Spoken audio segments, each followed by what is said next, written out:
ചേച്ചി എവിടെ പോയോ? നീ എവിടെ പോയതാ? ഞാൻ മുരളിയുടെ വീട്ടിലൊന്ന് പോയതാ. ചന്ദ്രോത്തിലെ ബന്ധങ്ങളൊക്കെ അടിച്ചു പിരിച്ചു. ഇനി മുരളിയുടെ വീട്ടിലെ സമാധാനം കൂടി കെടുത്താനാണോ നീ പോയത്? ചേച്ചി പ്ലീസ്, നമുക്ക് വഴിയിൽ വെച്ചൊരു തർക്കം വേണ്ട. വഴിയിൽ നിന്ന് വേണം നിന്നോടൊക്കെ തർക്കിക്കാൻ. മിണ്ടാപ്പൂച്ചകളുടെ യഥാർത്ഥ സ്വഭാവം നാട്ടുകാർ കൂടി അറിയണം.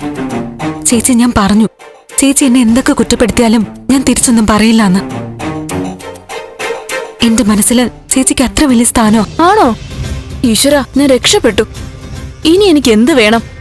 ദേവിക മഹാറാണിയുടെ മനസ്സിലും ഈ ഉള്ളവൾക്കൊരു സ്ഥാനം അനുവദിച്ചു കിട്ടിയല്ലോ. മന്ത്രി മേരി തോമസ് വന്നതുകൊണ്ട് മാത്രമാ ഇന്ന് അച്ഛനും മോളും രക്ഷപ്പെട്ടത്. ഞങ്ങൾ ഒരുങ്ങി തന്നെ നിൽക്കുമായിരുന്നു രണ്ടിലൊന്നും അറിയാൻ. ഇന്ന് നടക്കാതെ പോയത് അടുത്ത ദിവസം തന്നെ ഉണ്ടാവും. ചേച്ചി, ഒരു വഴക്കിന്റെ ബഹളത്തിന്റെ ആവശ്യമില്ലാതെ കാര്യങ്ങളെല്ലാം വെളിപ്പെടും. അച്ഛൻ വീണ്ടും വീണ്ടും ആവശ്യപ്പെടുകയല്ലേ കുറച്ചുകൂടി സമയം അനുവദിക്കാൻ. കുറച്ച് സമയം കൂടി അനുവദിക്കാൻ ഇതെന്താടി? ലോൺ എടുത്ത പണം തിരിച്ചടയ്ക്കുന്ന കേസാണോ ഇത്? ജീവിതോ? വിശ്വാസവഞ്ചനയും ചതിയും അഭിമാനവും ഒക്കെ കൂടി കുഴഞ്ഞു കിടക്കുന്നതാ.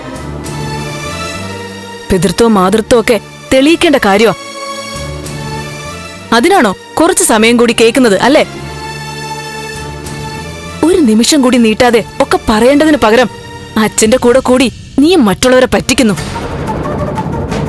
പറയിക്കും, എല്ലാ സത്യം പറയിപ്പിച്ചിട്ട് ഞങ്ങൾ അടങ്ങും. ആ സത്യം അറിയുമ്പോ അച്ഛനെ തെറ്റിദ്ധരിച്ചതിൽ ചേച്ചിയും അമ്മയും നന്ദും ഒക്കെ പശ്ചാത്തപിക്കുകയും ചെയ്യും. നീ ആരുടെ അച്ഛന്റെ വക്കാലത്തെടുക്കാൻ?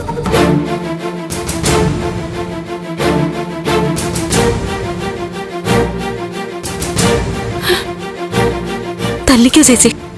എന്നെ തല്ലാൻ സ്വാതന്ത്ര്യമുള്ള ചുരുക്കം പേരുള്ള ഒരാൾ ചേച്ചിയാ. വേണ്ട, ഞാൻ തല്ലുന്നവർക്ക് വേണം ഒരു യോഗ്യത. നിന്നെ തല്ലി എന്റെ കൈ. വേണ്ട, ഞാനൊന്നും പറയുന്നില്ല. എന്നെ തല്ലി ചേച്ചിയുടെ കൈ ചീത്തയാക്കുന്നില്ല എന്നല്ലേ പറയാൻ വന്നത്? ഞാൻ പറയുന്നതല്ല, ഒക്കെ നീയായിട്ട് പറയിപ്പിക്കുന്നതാ. നീയും കൂടി ഞങ്ങളുടെ ഭാഗത്ത് നിന്നിരുന്നെങ്കില് അച്ഛനൊക്കെ എന്നെ തുറന്നു പറഞ്ഞേനെ. അച്ഛൻ പറഞ്ഞല്ലോ ചേച്ചി, എല്ലാം തുറന്ന് പറയാന്ന്. അച്ഛനെ വിശ്വസിക്കാം. ഒരു വഴക്കിന്റെയോ തർക്കത്തിന്റെയോ ഭാഗമായിട്ടല്ല ഞാൻ ചോദിക്കുന്നത്. നിനക്ക് വിശ്വാസമുണ്ടോ തനൂജ പറയുന്ന കളവാണെന്ന്? അച്ഛനും തനൂജയുമായി ബന്ധമൊന്നുമില്ലാന്ന്? 100% ഉറപ്പാ. 100 101% ഉറപ്പാ. എങ്കിലേ ഞങ്ങൾക്ക് ഉറപ്പില്ല. മന്ത്രി മേരി തോമസ് അച്ഛനെ കുറിച്ച് പറഞ്ഞത് കേട്ടില്ലേ? മന്ത്രിക്ക് എന്ത് പറഞ്ഞൂടാ? കയ്യടി കിട്ടാൻ ഒരു രാഷ്ട്രീയ പ്രസംഗം നടത്തുന്നതിലാണ് അവർക്ക് ബുദ്ധിമുട്ട്. കേൾക്കുന്നവരും അത് പെട്ടെന്ന് വിശ്വസിക്കും, കൈയടിക്കും. ഒരു സന്തോഷിപ്പിക്കാൻ, അത്ര തന്നെ. അതുമല്ല, അനുഭവിക്കുന്നത് മന്ത്രിയല്ലല്ലോ, നമ്മൾ വീട്ടുകാരല്ലേ. മാഡം ലേറ്റ് ആവോ? എനിക്കൊരു ഓട്ടോ ഉണ്ടായിരുന്നു. ഇതാ വരുന്നു. ഇതിവിടം കൊണ്ട് തീരില്ല. നീ ചെല്ല്.